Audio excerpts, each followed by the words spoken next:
Hey, what's going on, everyone? My name is Trogdor, and welcome back to my YouTube channel. This video marks the first of the last of the first. It's the last week of the PTL. About time, right? Yeah, it's been 15 weeks. That is an absurdly long season, including like we drafted in July and it's December. That's taken up half the year. So much time that I've had to deal with this garbage team of mine that I'm so ready to just be done with. And you know, season 2 is already in the works. We're gonna make things a whole lot better because this season was kind of a mess, not just because of, you know, the logistics of making 48 people battle every week, but also just because the whole like drafting I wasn't a fan of the drafting system, but you know, I think it's too expensive. But at the same time, we're letting borked things in, and you know what, I'm gonna go over a separate video explaining season 2 after my season 1 recap, which is gonna be a week after this one.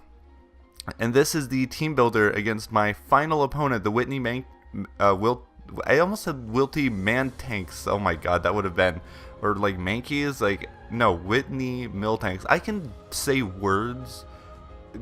Well, no, I actually can't. We've already proven that.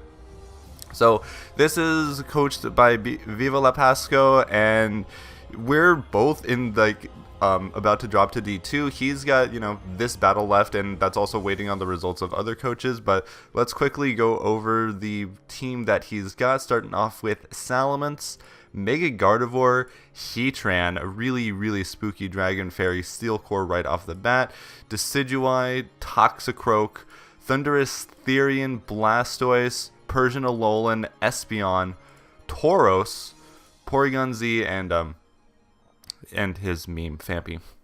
Honestly, it's like if he brings Fampy to this game and I don't bring Yanma, which spoilers, I'm not. I mean, you can already see which 6 I'm bringing. That would just be like, oh, I'd be like, oh, geez, I'm sorry, but you know, I kind of got to win, because that's the whole point of me playing, as I want to win. So yeah, my team. Let's start off with my Hail Core right here. I'm bringing Anime here, the Sandslash, and Phindrana, the Ninetales. So his team like dies to these 3 moves right here: Icicle Spear, Iron Head, and Earthquake. So it's like Salamence. It's like your Yachi Berry, that's cute. It's like Gardevoir, enjoy this +2 Iron Head. Heatran will most likely be Balloon, so I need to make sure that gets popped like ASAP.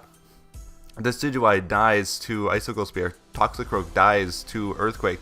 Thundurus Therian dies to Icicle Spear. Blastoise actually lives thing, so I need to deal with that somehow.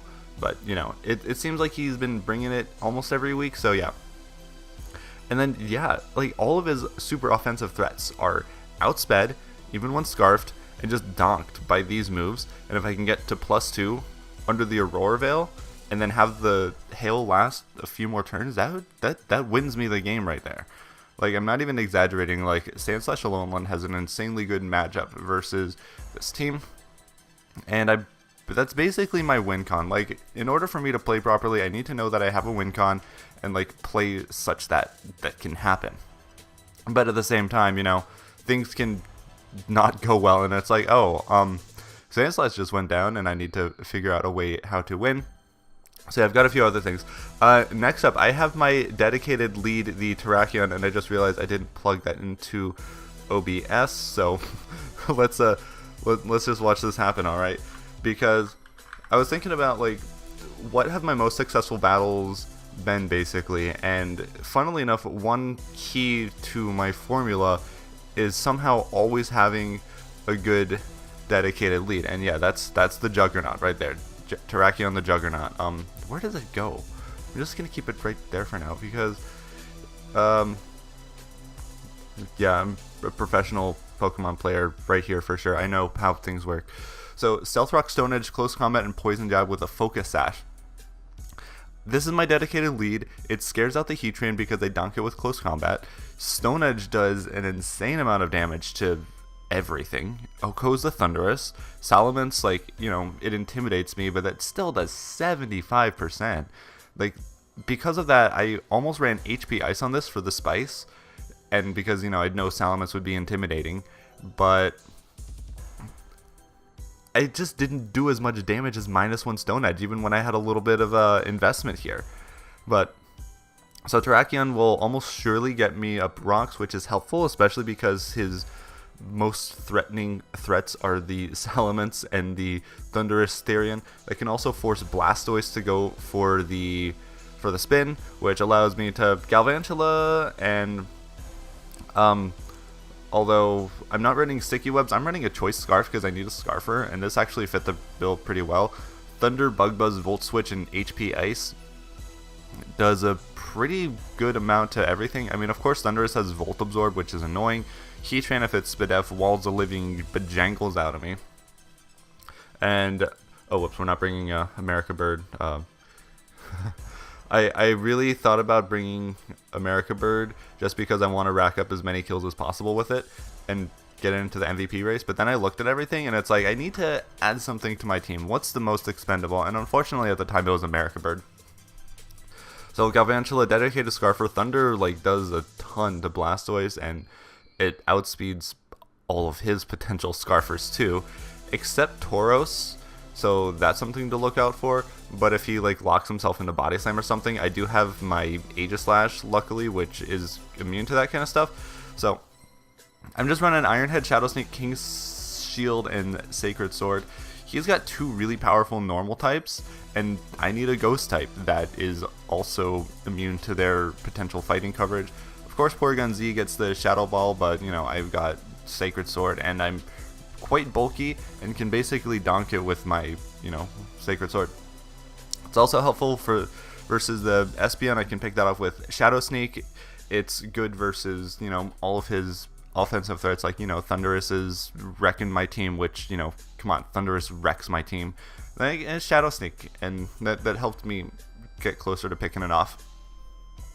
So yeah, Aegislash is just kind of a staple for me. I need to keep it healthy as much as I can, but it will like donk a few things once I play it correctly, which, let's be honest, Aegislash has been cursed.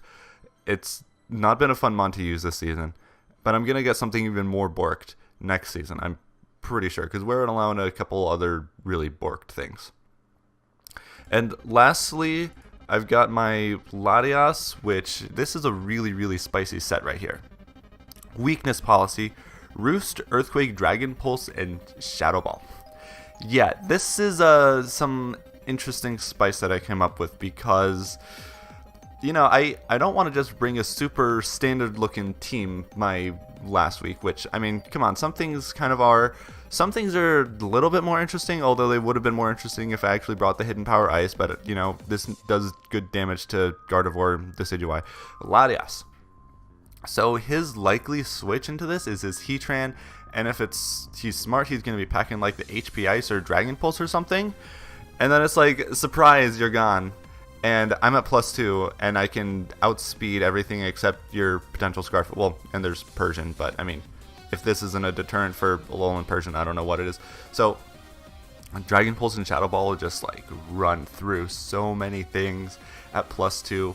Latias could honestly like just punch a hole. It's like the lead Terrakion that punches a hole. He's like, oh no.